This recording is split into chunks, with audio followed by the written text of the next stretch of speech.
The U.S. secret operation for internal disturbance and overthrow of our system will be frustrated by an all-people anti-U.S. resistance, including 3 million children's union members and 5 million young people as well.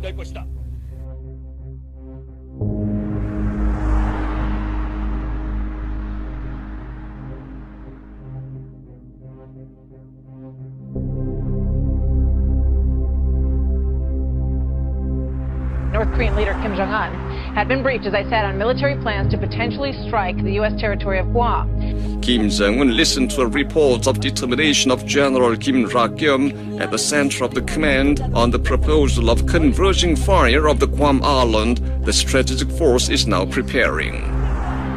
He examined the proposal in detail for a long time and discussed with leading personnel in real earnest. He praised the strategic force of the Korean People's Army for having mapped out the proposal very minutely and prudently according to the plan and intention of the Workers' Party of Korea, and inspected the preparations of firing for part demonstration. Hearing the report of the commander of the strategic force that they have finished the preparations for converging fire of the Guam Island and are waiting for an order of the party central committee, Kim Jong-un said, "The senseless military confrontation of the U.S. imperialists has put noose around their neck with their own hands. We will watch more the attitude of the silly and stupid Yankees who are spending a tiresome time threatening their miserable lot. I would like to give an advice to the United States, which is acting senselessly without any measures and thus bringing the situation of the Korean Peninsula to the worst phase of explosion. The United States had better ponder on the merits with its clear head. Which side is more unfavorable under the present circumstances? For relaxing the situation and preventing dangerous military conflicts in the Korean Peninsula, the United States, which has deployed a lot of nuclear strategic hardware around us and caused a troublesome situation, must take a correct option. The United States must immediately stop its arrogant provocative act and unilateral demand on us and refrain from provoking us anymore. If the Yankees persist in their dangerous acts around the Korean Peninsula, testing our willpower, we will make a crucial determination as we have already declared. If they do not want to disgrace themselves in the face of the world beaten by us again, they must think reasonably and make correct judgment."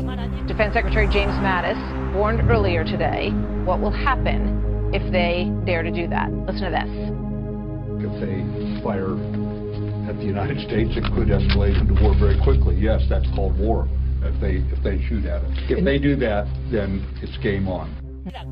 If the U.S. recklessness exceeds limit and our planned firing for power demonstration starts, it will be the most thrilling historic moment when our passing artillerymen would strangle the windpipe of the Yankees and plunge a dagger into their neck. You should be always ready for launch so that you can go over to a real action at any time once the party is determined.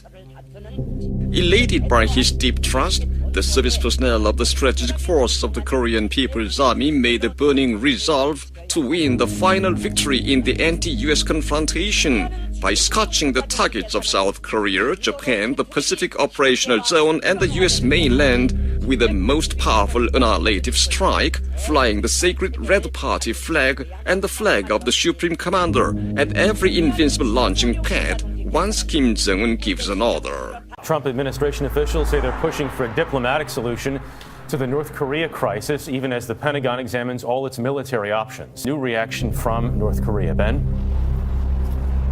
Good morning. So the North Korean government had been noticeably quiet for several days, but this morning issued a new threat through its state media. And part of that threat says, despite our warning, if the U.S. continues to wield a nuclear bat in front of a nuclear power, it will only accelerate its own self-destruction. Now, earlier today, the U.S. and Japan conducted large-scale joint military exercises on Japan's northernmost island. And over the weekend, Japan installed 4 missile interceptor systems, which could be used to shoot down North Korean missiles that fly over Japan. The United States must remember this. Any attempt for preemptive attack, frequently talked about by the U.S. military war fanatics, will be mercilessly destroyed by a preventive preemptive attack of our style. Immediately after the U.S. reckless attempt for preemptive attack is revealed, our preemptive attack will start to make Seoul and the whole area under the control of the 1st and the 3rd South Korean field armies a sea of flames and lead to a simultaneous attack at the whole depth of South Korea until the strike to overpower the launching bases of the U.S. forces in the Asia-Pacific operational area. Meanwhile, the chairman of the U.S. Joint Chiefs of Staff met with South Korea's president today in Seoul. Marine General Joseph Dunford said the United States is ready to use what he called the full range of its military capabilities to defend itself and its allies from North Korea. Dunford is now heading here to Beijing, where he will meet with China's military leaders.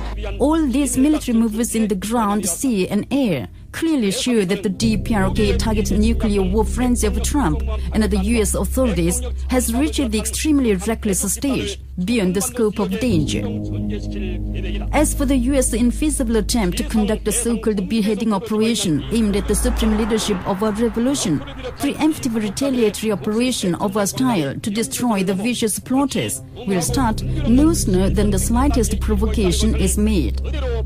Any commando troops, no matter how well trained and prepared, the notorious Navy SEAL, will be totally smashed before they are near the supreme leadership of our revolution, either in the sea and air out of the blockade line where our sovereignty is exercised, or in the southern area of the military demarcation line.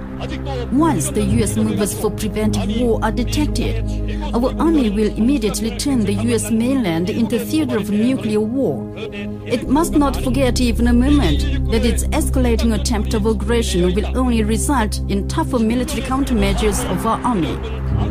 If the United States follows the road of military adventure in disregard of the stern warning of our revolutionary armed forces, the miserable ruin of the American empire will be further accelerated at fast speed.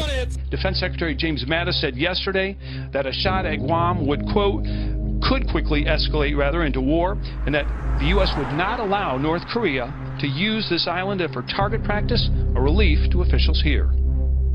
This information at least gives us reason to believe that Kim Jong-un has kind of paused his intention of shooting anything in our direction. The U.S. Secretary of Defense Mattis, the chairman of the U.S. Joint Chiefs of Staff Danford, the U.S. Joint Special Warfare Forces Commander Thomas, and other military fanatics of Pentagon repeatedly emphasized the need for the beheading operation, preemptive attack on North Korea, secret war, internal disturbance operation, and special operation. Synchronizing with it, the 82nd Airborne Division, the only paratrooping division of the U.S. imperialist aggression forces, started a larger-scale paratrooping and deployment exercise to be sent to the Korean front. And the 25th Light Infantry Division and the 10th Mountain Warfare Division are staging an exercise to be adapted to the geographical situation of the Korean Peninsula.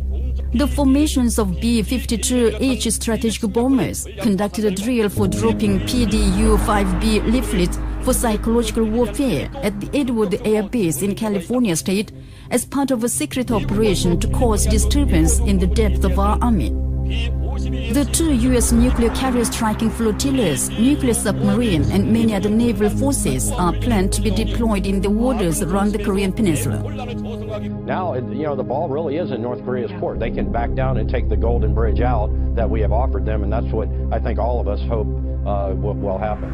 The United States must immediately give up its senseless military provocations against our country so that we cannot take such an unavoidable military option.